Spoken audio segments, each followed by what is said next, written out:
Welcome back, everybody, to Amusing Minds podcast. Today we are going to be talking to Kate Shea of Children of Proteus. And today's topic, we're going to be talking about some fish facts and funny voices. So, what do you guys know any fish, or do you do a funny voice? Because I don't really know where to go with this. Yeah, I don't fish know how... swim in water. Yeah, fact! Done! Show, cut, edit, let's get out of here. Fish facts and funny voices. I don't even know why we're on that, but you know what? Fish facts, 0. Funny voices, also 0. Have you ever had a pet fish, Rodney? I don't think so. Oh, wait, maybe? But I think it died. Like, What about a beta? What about a beta, you know? No, I'm definitely an alpha kind of guy. Oh. Wow. So, yeah. How many people here have been to an aquarium? Like one of the good ones that, you know, you go to the end and you can pet the stingrays or manta rays. Oh, yeah. I mean, yeah. We're going to elaborate on that more than just like... Okay.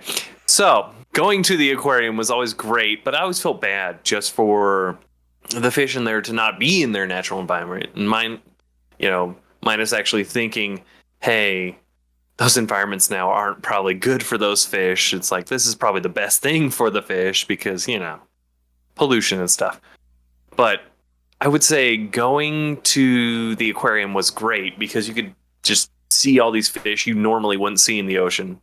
Like, you know, heaven forbid you had a little mini sub or a little camera that could see under the water. You know, saltwater fish, good luck. You're not going to see anything in the ocean. You're going to be like, where are they? Oh, God, it's in my face. I beg to differ. I've been scuba diving in the ocean, and I've gotten really, really close to fish, and I've seen fish from far away. It's actually, if you scuba dive in the right places, you can see really, really far. Where? And in the Florida Keys.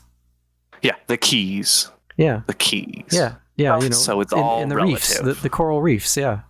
You know. I'm not gonna lie. I've been to the ocean once, and it's when I confirmed a fear. I am terrified of the ocean. I do not like deep water and darkness.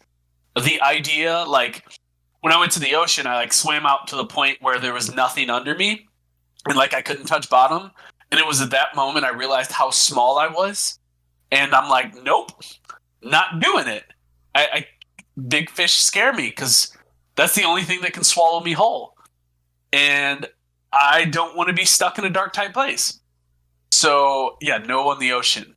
Aquariums, I enjoy them. I'm not going to let my joy be ruined by the fact that those fish are probably suffering.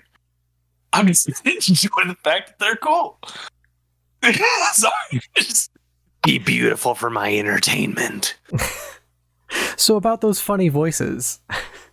No, I do funny voices for Dungeons and Dragons. Yeah? Ooh, here come the funny voices. I actually don't even know if they're funny. I just do voices for D&D. Okay. I don't know. Do you guys play Dungeons and Dragons? A long time ago. Yes. Yeah, it's good stuff. So yeah, no, I mean, I just have a whole plethora. I do, let me think. I have Lord Kane. He's a very, promotion, la-da-da-da-da. And then I have yes, my name is Manifesto, and if you could just listen in, I will tell you a tale about a time where I had to kill someone. It was all right. I don't know. I play with different stuff. Oh, you know, I'm a parrot, so anytime I do funny voices, it's somebody that we already know, or, you know, like Christopher Walken, he's a great man, and if you see him, keep your tooth. Because the tooth fairy, she comes at night and takes your tooth and gives you a coin. But you gotta watch out. Or you know, Shaggy, the old guy, you know, everybody knows who Shaggy is, but no one really knows that voice. But Casey Kasem was dead. I was probably the same as Larry. I just kind of was a parrot growing up and would try to imitate my favorite voices from cartoons and TV and movies and things like that. And, you know, lots of Disney stuff. But I think my favorite is probably Gollum's voice, because I really enjoyed Andy Serkis's take and the way that Gollum, you know, talks. Those tricksy hobbitses. What has they got in their pockets? Call him. Like, that's totally unpracticed. It's probably terrible, but it's fun. It was good. It was So- good. so- No, it wasn't. Golem's your favorite voice. Yeah. Larry, what's your favorite voice? Like, choice? Pass. Pass. Okay, I was gonna Pass. say, I'll let you think on that one. I would have to say, I mean, it's overdone. I don't do it well, I don't think. But I mean, Heath Ledger's Joker and the way he does that, he's just that always. And I have to hear it like to get it really going. But I love that like the Batman. Like, I can't do it. But I love. You were doing it. Yeah, I really like that one. I really enjoy the feel of like chaos incarnate. Like, I don't know, he did it so perfect, and like I don't understand exactly why. Why does it have to be this way? Why can't the fish just swim out of their cages? Because they're controlled. You see, they're confined by the system at play, and it's just like. It's like the people around. You see, that doesn't understand. They're fish, and the fish need to be guided. And sometimes they need to be eaten. I love that at the end. Golf clap for Rodney. Golf clap for Rodney. Yeah. Well, I think now is a good time for us to bring our guest onto the show. So we'll be right back with Kate Shea.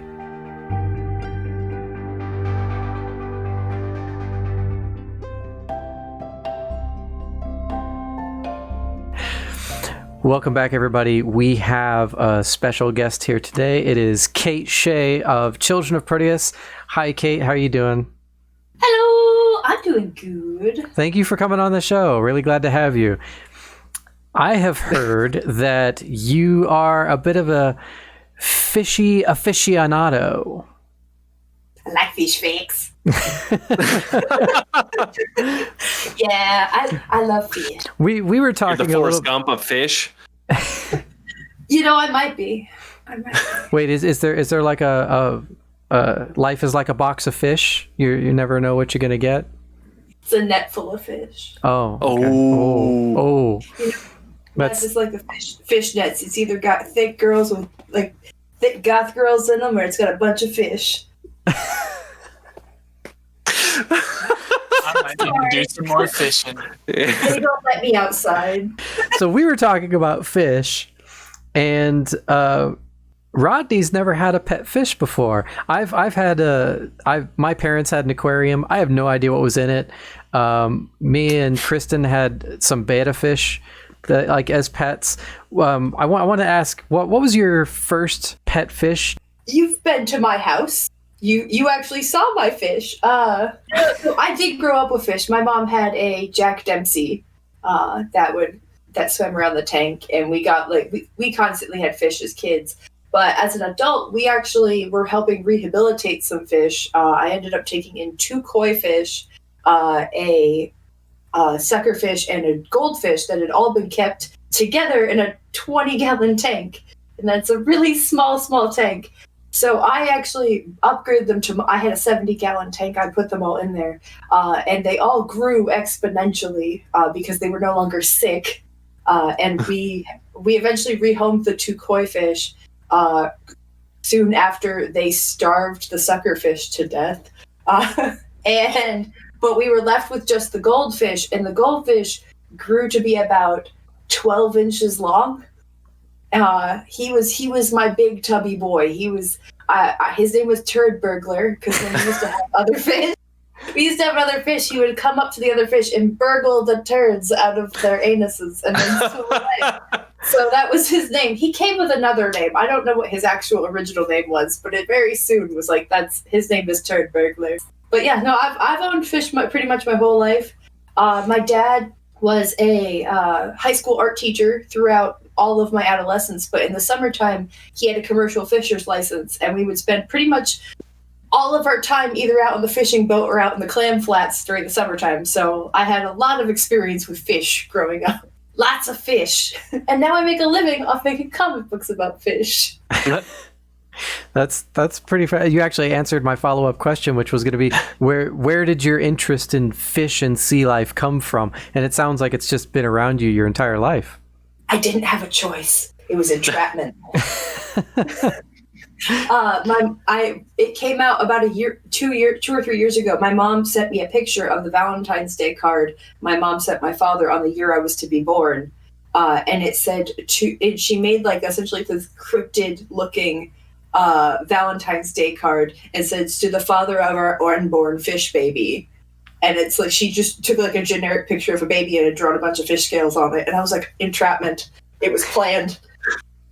I didn't have a choice. I thought I had free will. And now you draw fish scales on yourself on purpose. Yeah. The circle is complete. Your makeup thing that you've been doing that for a while now, and 4 years this month. Yeah. 4 years worth of makeup, and all of it's fish, right? For the most part, yeah. Other than this year, I took a little bit of a break this year from fish because COVID just killed me inside. So I just went, you know what, I need something to just be brain dead and just do some fun stuff. So this is like the first year I've ever deviated from fish, but now I'm back to it because I'm like, I'm happy again, fish. I think one of my favorite ones, I don't know if it was like, I think maybe it was the clownfish, the orange face with like the white stripes. Is that clownfish? Okay. Yeah. It's a clownfish / goldfish, depending on. It works for both because they both come in orange and white. You were talking the fish facts, and I've heard the whole like goldfish grow to the size of their relative environment, like their tank. They can continue to grow. Does that apply to other fish? So it's actually a myth. That actually is a myth. That goldfish thing. It is a myth. The actual thing is that goldfish can grow. They are carp.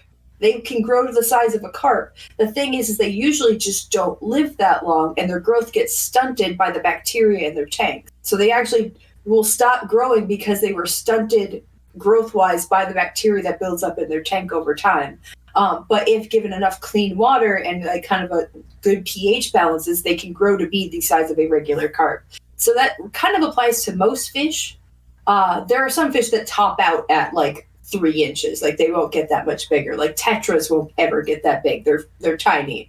They're feeder fish. They're tiny little things. But a lot of fish, it's like when kept in a domesticated environment, their growth will get stunted by the fact that they are kept in a tank that is not big enough or have enough water flow for them to grow to their full potential size.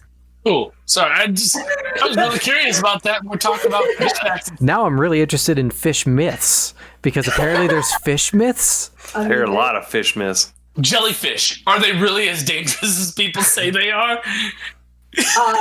Well, depends on the jellyfish. It is a myth that the pee will help your jellyfish sting. Like you should not, unless you're into it, you shouldn't pee on each other. You know, that's how some people like to spend their evenings, you know? Just like, let's play jellyfish, honey, and then they go in the shower. A lot of jellyfish are actually a hive mind.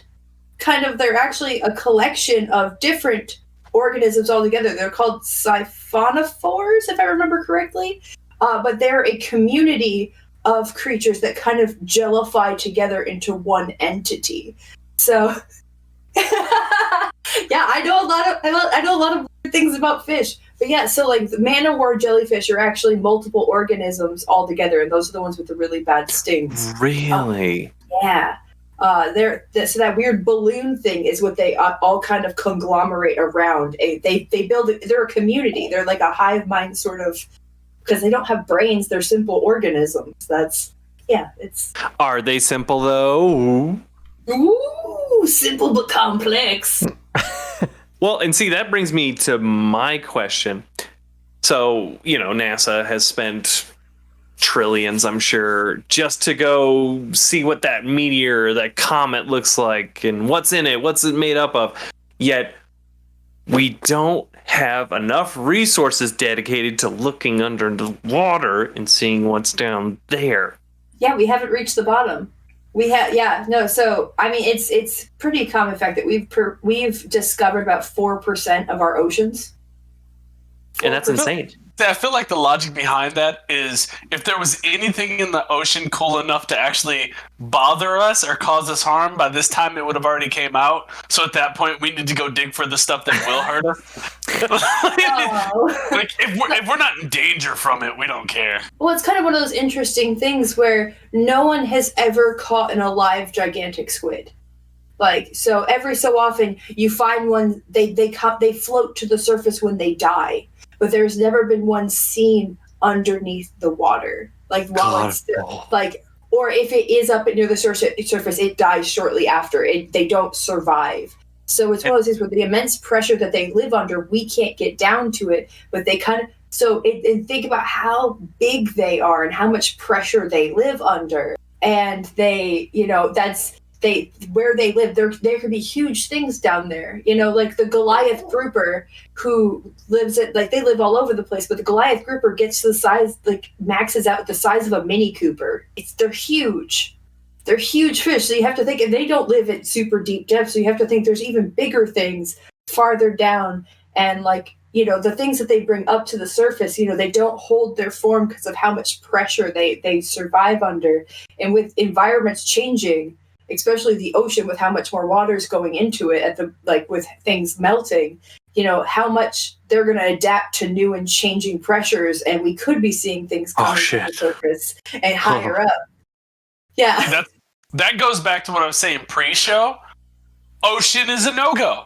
I don't want to get swallowed by a giant guppy. No. Listen, if that's how I go, that's how I go. I'm going out happy. Yeah, I grew up in Rhode Island, and we were in the ocean from pretty much like April until October. Like we went swimming all the time. My parents' house was 3 minutes from the ocean, so we would regularly just be down at the beach. And it was only it's so funny because it's so much colder up there. Like when people be like, "Oh, there's sharks," the sharks would be they would be far out because they need warm water, and it was only on really hot days you'd ever have a shark coming up. But even then, they don't bother people. We taste disgusting. Sharks, I'm not worried about. Like I get sharks; they make sense to me. It's like that makes sense. I'd rather be chewed to pieces than swallowed whole, kind of thing. Because I don't want to be alive when it's over. Like, you get swallowed, then you get to suffocate. That was a lot. If I go in the ocean, I want to die. Just die all the way. Real quick. And it's funny because bringing Charlie to Rhode Island for the first time, and we were going in the summer, I was like, "Hey, do you know how to swim?" Because, he's from the Midwest. You guys have, ponds. Yeah, no. Closed bodies of water. Frightening. Fungus, yeah. I'd rather swim in whale pee. But I was like, "Hey, do you know how to swim?" And he's like, "Oh, of course I do." And I'm like, "Well, okay, just making sure." He's like, "I was a lifeguard." I'm like, "Lifeguard of a pool and lifeguard of the ocean is two different things here." But it's so funny seeing that kind of for me, the ocean, there's no fear. I will go in if I saw my sister at 9 years old wrestle a shark because it came up on my dad caught a shark on the fishing boat, and it came up, and we had to unhook it. We had to get the line off. So my dad's like, "One of you's gonna have to lay on it," and held down a shark on a boat so he could get it unhooked and we could throw it back overboard. So for me, no fear. I don't care. Kate's got a death wish for fish. A fish death wish. I did have happen. So somebody described to me that their fear of the ocean was the shadows and lurking in the what could be lurking in the waters, and that was so crazy to me because I'm like, you can see in the water. But then I was in a pool in Arizona one time, and it was nighttime, and there was a shadow, and my brain literally went, "Ah, shark!" And I was like, never in the ocean have I ever had a fear. I'm like, yeah, that's fine. In a pool, I'm like, oh no, I'm gonna die. They found me. They finally found me. Isn't there a shark, though, that goes in fresh water? There is. So it's the bull shark. It's actually been caught in the Mississippi River. And it's actually, it's a gorgeous system that it has for breathing, that it can survive in brackish water, and then has even developed to be in just full fresh water. Like it doesn't prefer fresh water. It will in fact like to stay in the ocean / brackish waters. But they have evolved so they can breathe in fresh water as well, and have been caught, especially after storms where things get all spun up. They have been caught in the Mississippi River, which I think is really cool. Brackish? Brackish water is stuff that you would find in like the Ozarks and marshes near the ocean, where they're no longer completely like salt water like you would have in the ocean, but they also aren't fresh water. It's kind of like a mix of water with some different alkaline features that you wouldn't normally find in either one. Okay, cool. It's kind of the middle ground between fresh and ocean water. Do you have a favorite fish? Oh god, that's such a loaded question. I knew it would Is be. it though? Yeah, because I have a lot. Hold on. Let's do this. Let's give her an emotion, and she has to give us a fish. Oh, interesting. Okay. The funniest. The file nose. Oh my god, just forgot what it's called. He's a little file nose fish. He's orange and blue, and he looks like he's surprised, but he'd file your taxes really nice. Anxious. The hatchet fish. He's seen some things. What does it look like? So the hatchet fish it's a deep sea fish, so its eyes are actually evolved so it can see in the deep in the blackness. But its eyes are like huge. They're big globes. And so it looks like, it's like constantly in this like state of like, oh god, I saw more people naked than I did. Like it's constant surprise. It was Hallie Joel at the end of Sixth Sense. Except if you held him underwater like Marty Feldman for a little while, like Marty Feldman eyes. That was dark, I'm sorry. And this became the Dark Podcast. What is the angriest looking fish?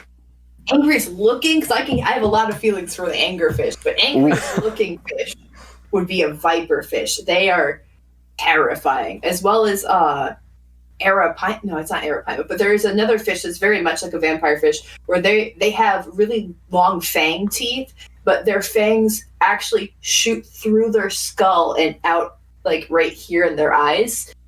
Terrifying. I love them. But no, anger with fish brings me to like tilapia and snakeheads because they're terrible and awful and they should go away.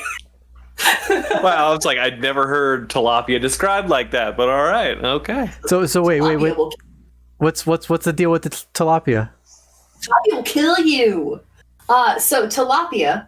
Oh, we're gonna have this is the wave I'm gonna die on here.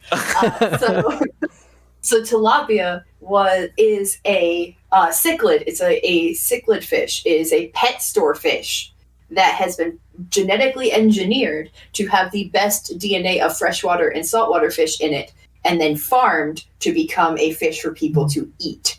And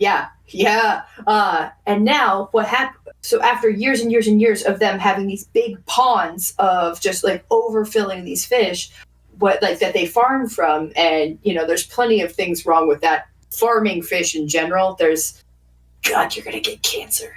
Don't. If you're buying fish and it says farmed on the package, just put it away. Ugh. You'll die. So what people started doing was being like, oh, we need them to have more space. So people started letting them go in the wild, and they became incredibly invasive because they have no natural predators, because fish think they taste disgusting. Nothing wants to eat it. So all it does is eat all of what's in its environment and pollute the water, because its feces is such a high pH balance. It essentially just destroys everything around it. And it's just, tilapia are the worst. It's the worst. Oh, I'm never buying tilapia again. Yeah. Wow. The more you know. And now we have anger towards fish.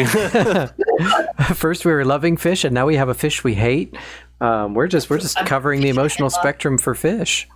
Yeah. How do you come down from that and talk about anything else?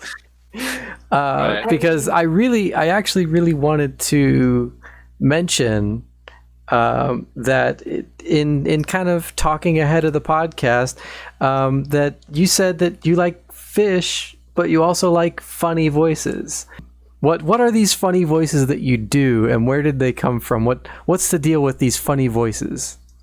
Well, so the funny voices has always been a thing for since as long as I can remember. Me and my mom, like my mom is does used to do voices all the time when we were kids, to the point where my senior year of high school, like right after I'd graduated, I was working on the clam flats with my mom and my dad, but my dad was coming out later.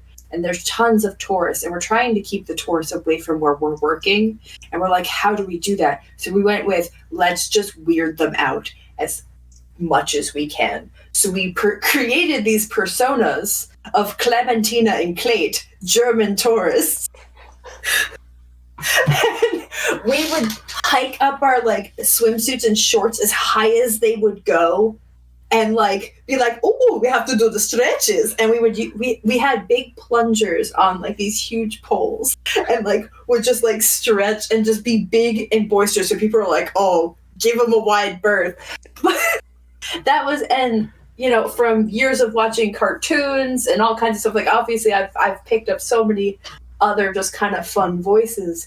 But this year they kind of just like shone in the limelight because I started doing my own live streams, but I started being on a friend of mine's live stream, and we do accent challenges and just kind of make up funny voices and say, we'll go find reviews on things and just read them in accents and like different voices just for fun. And it's just become a great source of joy for me. Like deciding what, you know, like what weird thing, but actually last night we were doing, people kept asking me to do like a New Jersey accent. So I just started telling my like different stories from my adolescence of weird things that have happened to me in accents. Like I told the story of how my pet pig died in a New Jersey accent. And I'm like, yeah, I guess this is a sad story, but it's not going to sound sad. It's going to sound aggressive and funny. Aggressive and funny. Words I'd never thought I would have heard. I've heard of aggressively funny. I think that's a thing. Aggressive funny. Yeah. You're going to fucking laugh. Because you do that all the time. It's true. It's very true. It's usually a physical comedy. Yeah, there's usually like a knife point involved. That's very fair. That's very fair. Stabby there, stab, wink. Other than the German voice, is there like a favorite one that you like to do just on a whim? There's a Scottish one. It's actually the voice of our main character, Nereza. That's actually how it started. We wanted our main character for a comic book to be Scottish, like for her to have a Scottish accent, for her to be super intelligent, for her to have a Scottish accent. And it's like just for practice, like I've watched things for years because I love things like Train Spotting and I love just the accent in general. And I have like just an ear for it. And then it's just become like I'll read Scottish Twitter in the Scottish voice. And it's just a lot of fun. I love the Scottish voice. And there's what I like to call the breathy bimbo voice. So I was trying to describe an old Monty Python sketch. And in those old sketches, they always had like this big blonde bitsy witsy kind of girl, but like she had this really breathy voice. Everything was so breathy, and I was like, "Why? You can barely understand you because you're so breathy." So I just started doing it to annoy people, and then it just became fun because it was like we made her a whole personality. Like we created who she was around it. It was like, "You got this." Beautiful. Well, any chance we can put you on the spot? So let me tell you about fish. We're watching Brave now, guys. Turn my mum into a bear and my Odin tried to do her in. If that's not pure mess, I don't know what is. But you want to hear about the anglerfish. So, fun fact, all the anglerfish, the one with the little dangly light in the front, those are all female. The males are actually only 2 inches long, and what they'll do is they'll swim up to the female, bite onto her, and just atrophy to they're nothing more than a pair of gonads. And then, essentially, the female fish just swims around, and whenever she needs a protein squirt for her eggs, she just has it on tap. And now you get Rex with a voice. Oh, That might have been the best fish fact we've had. that is a sad fish life to live right there. Then there's touch-repulse squid. That's what we like to call it. It's like the asexual sex repulse fish. What he'll do is he sees a female that he likes, but he doesn't want to touch her. So what he'll do is he'll like put a bunch of spooge in his hand, and then he just rips off his arm and shoots it at her at like high speed. She catches it and goes, "Thanks, I'll save it for later," and like just deposits it in with the eggs and just like goes on her merry way. I swear to God, I've actually seen something about that, which is scary. Sounds Wow. like a boring sex life to me. I know. Hey, baby, how you doing? Oh, here you go. Say that for later. That's for you. Take that home. So I've got a challenge for all four of us. Oh boy. I'm looking up common ocean fish, so things that most of us probably be familiar with or can Google and look up a picture real quick. I think what we could do is each of us imagine what would that fish sound like if they could talk. I think somebody should take a swordfish. Rodney's not jumping on it, so I'll jump on it. I'll take the swordfish. I'll take the boy. Kate, would you do a French angelfish? Yeah. Wait, she gets to do a French angelfish? That's what it says, French angelfish. Fish? There are so many angelfish. Like the broad spectrum of angelfish. There's like 30 different kinds. Now I've got to find a specific swordfish because I feel like the French angelfish can't have a French accent. No. All right, what do you got Let's for me? see. How about a blue shark? I did this for Makeup Monday. Like, not like when I was in Tucson, I actually did a Makeup Monday of this fish. I have makeup of me as this fish. See? Boom. Cross promoting. I'm gonna go with the what was this one called? The Atlantic bluefin tuna. Oh, jeez. So tuna. Tuna is my focus here. I guess I'll put myself on the spot and go first. I'm looking at this picture of a tuna, and the only thing I can think of is, I'm a tuna. I'm just a big tuna. It's so original. I feel like I'm there. And the fact that he said what he was in it was really, it really sold it. All I can think about is that I got character you. from Family Guy that's like, I got you're you. I a got big you, Dan. phony. You're a big phony. I'm a tuna. I'm just a big tuna. I gotcha. It was bad. I'm sorry. Here we go. Hey, my guys! Oh. Hey, my guys! What are you doing? Yo, check this out! You gotta see these fish over here. Look at the little. I'm gonna eat them. I'm gonna eat them real good. Come on now. That's me. Yep. I don't have to say my name because I'm not a blue shark. What? Get it? Eddie Murphy in there? What's going on? What? Little Chris Rock? Yeah. So for the swordfish, I feel like he's an upstanding young man with a long nose, so he's got kind of a problem breathing and talking. So he's Marion the Marlin Swordfish. Hello, everybody. Fancy a fencing. On guard. Hey, ha, hey. Oh, guys, I got stuck in a boat again. If someone could come collect me. They're driving off. Ow, ow, ow, ow, ow, ow. Hey, you okay over there?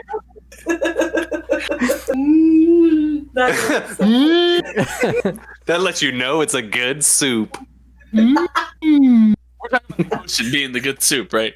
Yep. Yeah. Good soup. It's the best soup. The French angelfish. So hey guys, like, nobody understands me here in the reef. Like, everybody's just like real into color, and I just gotta embrace your darkness. They're all so phony. You know, like, hide in the shadows, you know, just little highlights, you know, your spark should be within, not on the outside. And, you know, I can't stand all these phony people that, like, I surround myself with. Like, I'm just the only real one. I hang out in the dark, but that's when the predators are out, and I'm just... Is she emo? I hang out in the dark with the predators around. It makes me feel good. It's scary, but so exciting.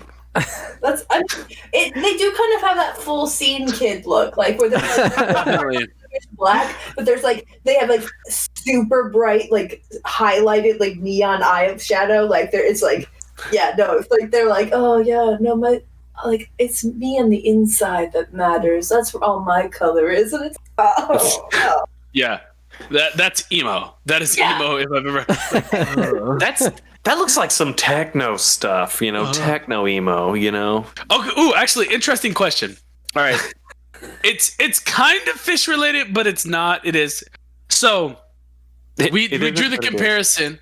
We drew the comparison that we have money to try to go out in space, but not in the ocean. So, what are you guys' thoughts? And this is kind of like Alien, but not really.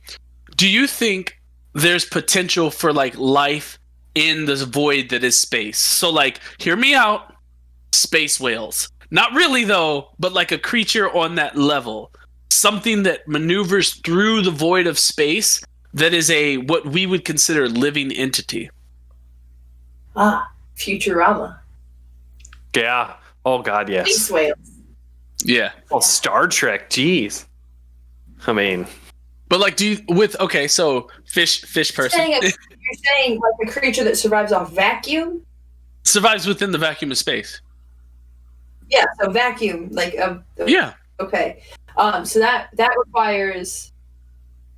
I mean that's a lot of pressure you'd be able to have, like just like you have to. I have to think of like what that is though. Like I don't.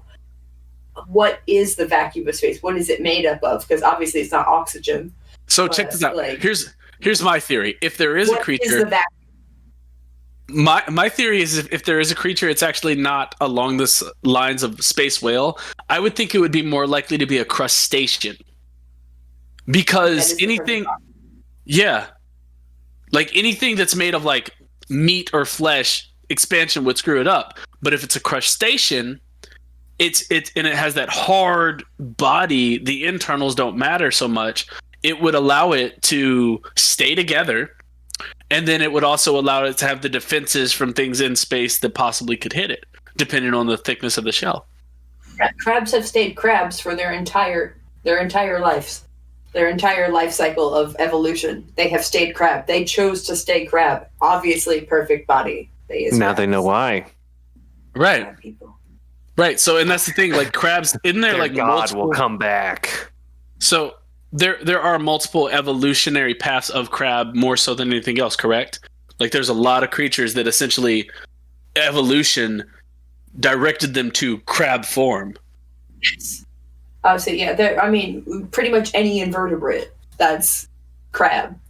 But I mean, so you look at, so they've actually done, like, I don't know what is in the vacuum of space. I would like to believe, yes, I would like to believe, but they actually have done theories on, like, with what is on the other planets, like what their atmospheres are, kind of the thought process of how they would be built, like how what they would, like, so like on Titan, one of the moons, Titan, I think it's Jupiter's moon, how it's mostly methane.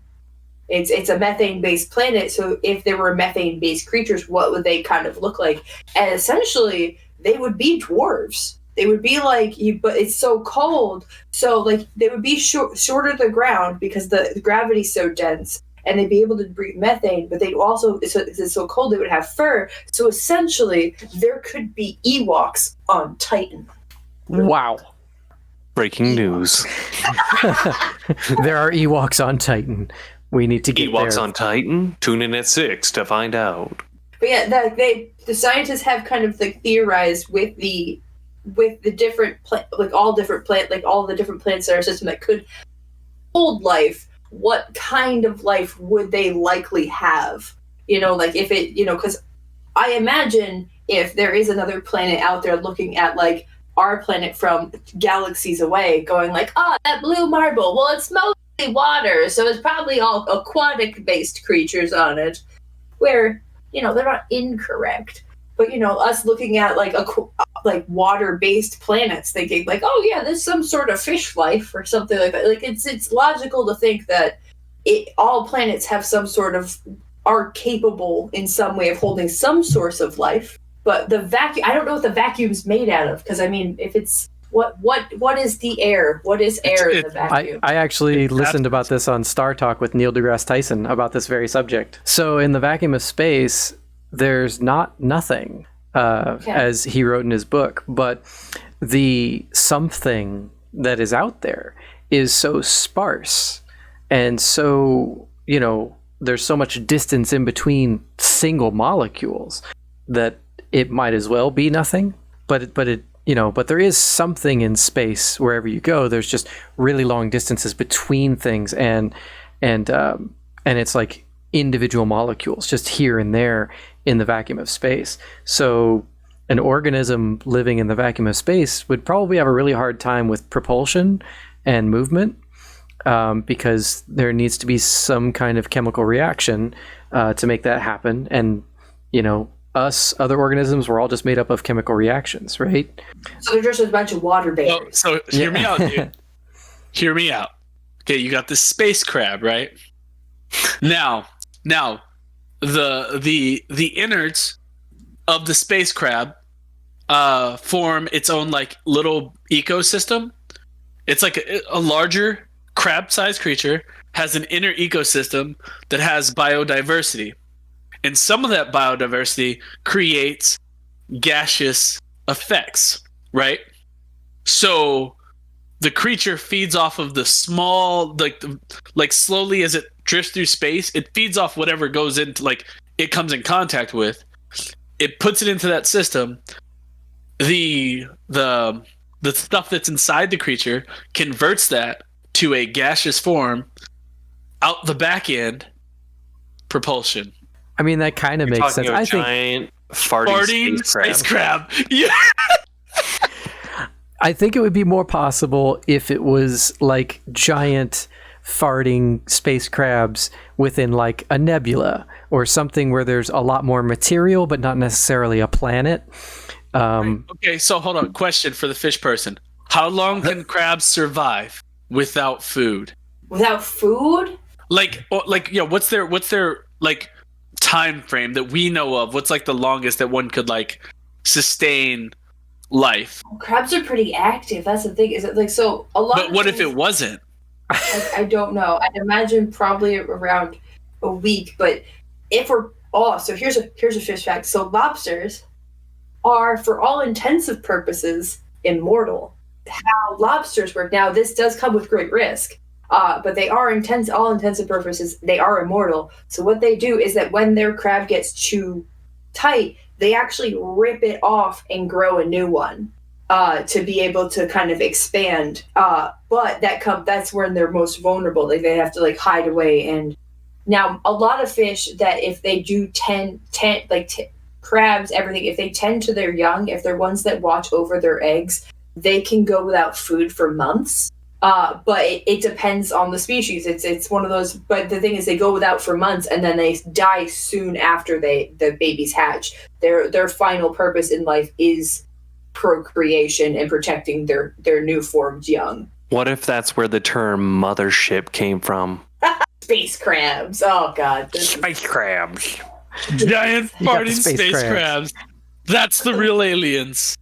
They do is they rub their legs next to their shell, which creates a spark, and it hits the methane, launching them out of the atmosphere so they can go to the next planet. And that is the thought that we are going to leave you with. Space crabs. Are they real? Do they fart? And what are your thoughts on space crabs? Leave us a comment on YouTube below. Kate, let everybody know, where can they find you? How can they connect with you online? The floor is yours. Absolutely. So with Children of Proteus, we are on Facebook, Instagram, Twitch, TikTok, Twitter. We have our own website where you can actually pick up our comic book series, which is childrenofproteus.com. But I go live twice a week on Twitch on Mondays to do makeup and on Wednesday to work on our comic books. But we are all over the place. You could really just get in touch with us. We love chatting with people and getting into fun conversations much like these. But yeah, we're posting all over the place. But we got comics and costumes and all kinds of fun. We also forgot one of the sites. She's part of onlyfish.com. OnlyFins. OnlyFins. Oh, awesome. I post my fish lewds. Scale on scale action. Her shell-less lobsters. Oh, I'm vulnerable. Knows what naked fish is. We've all seen it. I have seen it. I have seen it. You've taken a picture of it. I can't deny it. I can't deny it. That did happen. You own a fish, Lude. I caught video of a fish dude just running. Yep.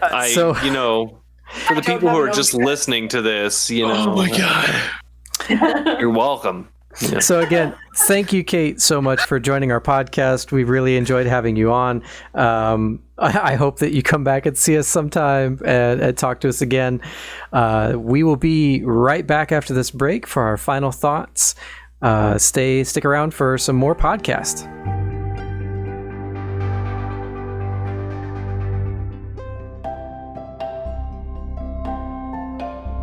And welcome back. So, some more thoughts on fish and funny voices. We learned quite a bit today, didn't we?